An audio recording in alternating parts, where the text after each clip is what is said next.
오늘 하나님께서 우리에게 주신 말씀은 구약성경 욥기 11장 11절에서 20절까지 말씀입니다. 하나님은 허망한 사람을 아시나니 악한 일은 상관하지 않으신 듯 하나 다 보시느니라.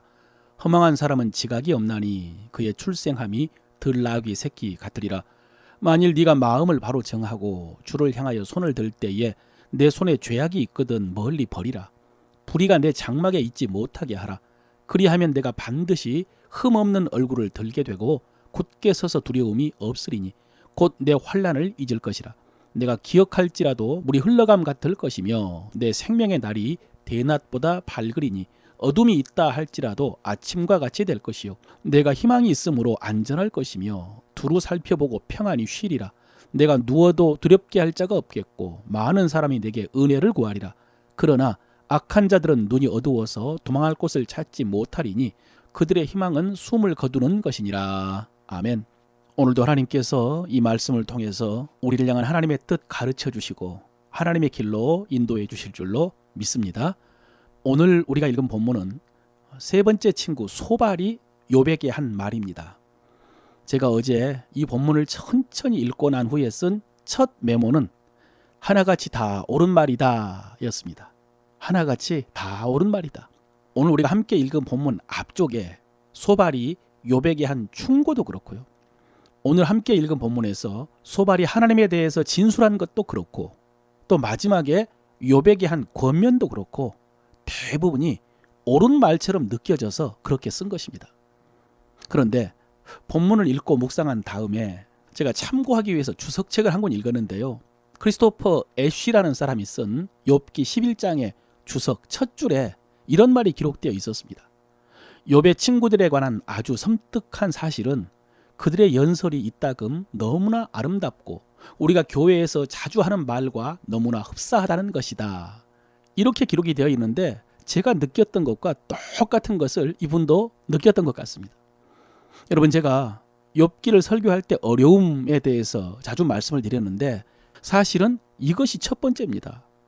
욥기를 읽다 보면은 친구들의 말이 하나님의 말씀 같고 욥의 말은 하나님의 말씀을 부정하거나 불순종하는 이스라엘 백성들의 말처럼 느껴진다는 것입니다. 친구들의 말은 잠언이나 전도서보다 더 주옥 같은 말씀처럼 느껴집니다. 그런데 문제는 마지막에 하나님께서 이 친구들의 말에 대해서 옳지 않다라고 하셨다는 것입니다. 욥기 42장 7절입니다. 하나님께서 대만 사람 엘리바스에게 이르시되 내가 너와 너의 두 친구에겐 노하노니 이는 너희가 나를 가리켜 말한 것이 내 종 욥의 말같이 옳지 못함이니라. 너희가 나에 대해서 말한 것이 옳지 못하다라고 말씀하셨습니다. 그래서 욥기가 어렵다고 한 것입니다. 그런데 이번에 소발의 주장을 묵상하면서 처음으로 바리새인과 서기관이 생각이 났습니다. 지금까지 욥의 주장을 묵상할 때는 욥의 주장은 변명 같아서 교훈을 잘 받지는 못하고요. 대신 욥의 고통은 실감이 나서 계속해서 주님의 십자가만 생각이 났었는데 그래서 욥은 자기도 모르게 주님의 십자가를 증거하고 주님의 십자가에 참여했다라는 설교를 계속했는데요. 비슷한 관점으로 옳은 말만 하는 친구들이 바리새인과 서기관들 같다는 생각이 든 것입니다. 여러분, 예수님 당시에 바리새인들과 서기관들은 성경을 정말로 잘 알았거든요. 그야말로 성경 박사들이었고요. 성경 학자들이었고 백성들에게 성경의 스승들이었습니다. 그런데 지금 욥의 친구들이 하는 말도 그들이 연구한 것이라고 했습니다. 자기들이 옛 성현들, 옛 조상들, 지혜자들로부터 배웠다라고 고백을 했습니다. 그리고 바리새인과 서기관들이 하는 말도 하나같이 옳은 말이었습니다. 그래서 예수님께서도 무엇이든지 그들이 말하는 바는 행하고 지키되 그들이 하는 행위는 본받지 말라라고 하셨습니다. 그들의 행위는 거짓과 교만으로 가득 찬 위선이었기 때문에 그렇게 본받지 말라라고 주의하고 책망했습니다마는 그들의 가르침까지 부정한 것은 아니거든요. 그래서 무엇이든지 그들이 말하는 바는 행하고 지키되라고 말씀하신 것입니다. 여러분, 이 말씀이 우리가 욥기에서 친구들의 주장을 묵상할 때에 적용할 수 있는 말씀인 것 같습니다.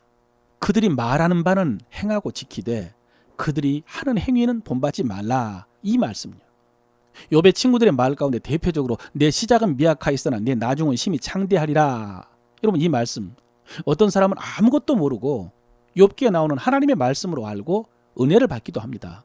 그런데 또 어떤 사람은 이 말씀이 욥의 친구 빌닷의 주장인 것을 알고 하나님의 말씀이 아니라고 부인을 합니다.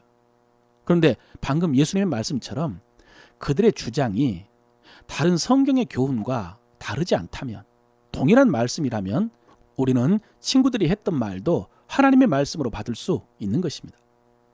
그런 관점에서 오늘 2절에서 말이 많은 사람이 어찌 의롭다함을 얻겠느냐, 내가 비웃으면 어찌 너를 부끄럽게 할 사람이 없겠느냐, 이 말씀은 우리가 주의해야 될 말씀입니다. 말이 많으면 허물을 면키 어렵다고 했거든요.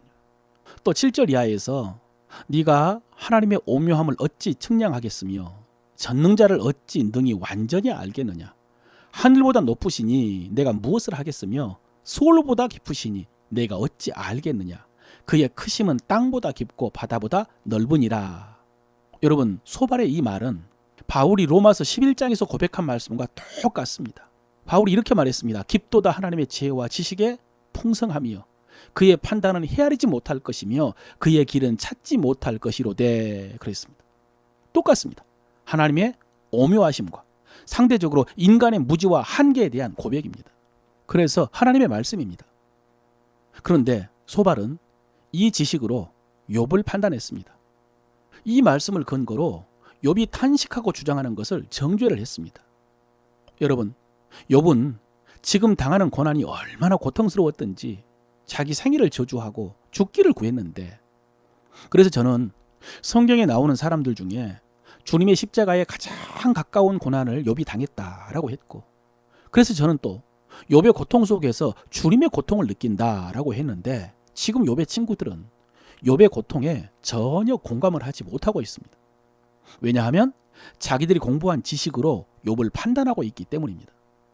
그래서 주변에서 사람들이 평가한 욥의 모습이나 또 욥이 주장하고 호소하는 모습이 아무리 의로운 것처럼 보여도 하나님의 오묘함과 지혜와 능력으로 보면은 욥이 분명히 죄를 지었다라고 주장을 한 것입니다.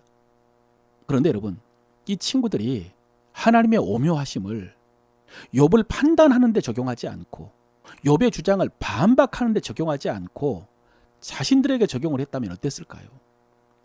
자기들이 배우고 경험한 바로는 욥에게 분명히 숨겨진 죄가 있다고 판단이 되고 오묘하신 하나님께서 그것을 다 아시고 징계하고 있다라고 판단이 되지만은, 반대로 하나님은 오묘하신 분이기 때문에 자신들이 잘못 판단했을 수 있다라고 생각을 했다면 어땠을까요?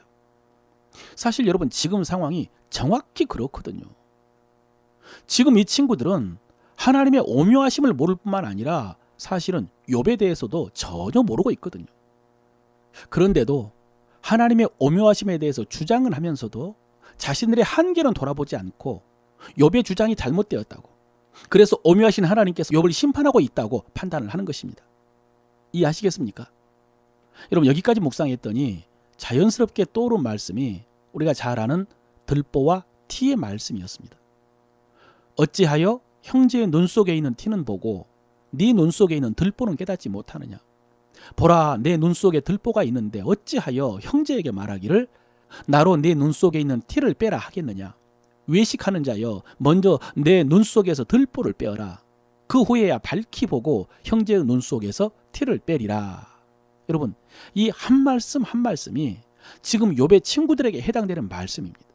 욥에게 있는 티를 찾아내면서 자기 속에 들보가 있는 것을 깨닫지를 못합니다. 그러면서 욥을 정죄하고 있는 것입니다. 그리고 이 모습이 어쩌면 가장 익숙한 우리들의 모습일 수 있습니다. 정말로 여러분, 우리가 가장 흔하게, 쉽게, 가볍게 하는 일이 남을 판단하는 일 같습니다. 다른 사람의 잘못, 단점, 흠, 실수, 오류, 거슬리는 것 등등, 그것을 발견하는 데 탁월하고 그것을 지적하고 말하고 전하는 것을 즐겨하는 것 같습니다. 그런데 그것이 문제가 되는 것은 내 속에 들보가 있다는 것입니다. 그래서 우리는 다른 사람의 티를 볼 때에 그것을 지적하고 말하고 전하기 전에 먼저 나를 돌아보고 내 눈 속에 있는 들보를 발견해야 됩니다. 설령 내 눈에 있는 것이 들보가 아니고 티라고 해도 그것을 발견하고 그것을 뺀다면 다 알지도 못하고 다른 사람들을 판단하지 않게 될 뿐만 아니라 스스로 더 온전하게 되겠죠. 여러분, 이 티와 들보에 대한 예수님의 말씀은 사실은 비판에 대한 말씀에서 시작이 되었습니다. 비판을 받지 아니하려거든 비판하지 말라. 너희가 비판하는 그 비판으로 너희가 비판을 받을 것이요 너희가 헤아리는 그 헤아림으로 너희가 헤아림을 받을 것이니라 그랬습니다. 여러분, 이 말씀이요, 가는 말이 고와야 오는 말이 곱다라는 속담처럼 인간관계의 원리처럼 들리지만 사실은 하나님과의 관계에 대한 말씀입니다. 너희가 사람에게 비판을 받고 싶지 않거든 다른 사람 비판하지 말라, 이런 의미가 아니고요, 너희가 하나님께 비판받고 싶지 않거든 다른 사람 비판하지 말라는 말씀입니다. 뒤집어 보면은 너희가 다른 사람 비판하면 하나님이 너희를 비판할 것이라는 말씀이죠. 너희가 사람들에게 하는 대로 하나님께서 너희에게 행할 것이다, 그런 말씀입니다. 사랑하는 성도 여러분, 오늘 소밧이 욥에게 가르쳤던 것처럼 하나님은 오묘하신 분입니다. 그러니 다른 사람들 함부로 판단하지 마시기 바랍니다. 특별히 주의 이름으로, 주의 말씀으로 함부로 판단하고 평가하지 마시길 바랍니다. 그리고 다른 사람에 대해서 함부로 말하지 마십시오. 다른 사람에 대해서 함부로 말하지 마십시오. 오히려 우리가 하나님의 오묘하심을 인정하고 그래서 다른 사람들을 이해하고 용납하고 불쌍히 여겨준다면 하나님께서 우리에게 그대로 갚아 주실 것입니다.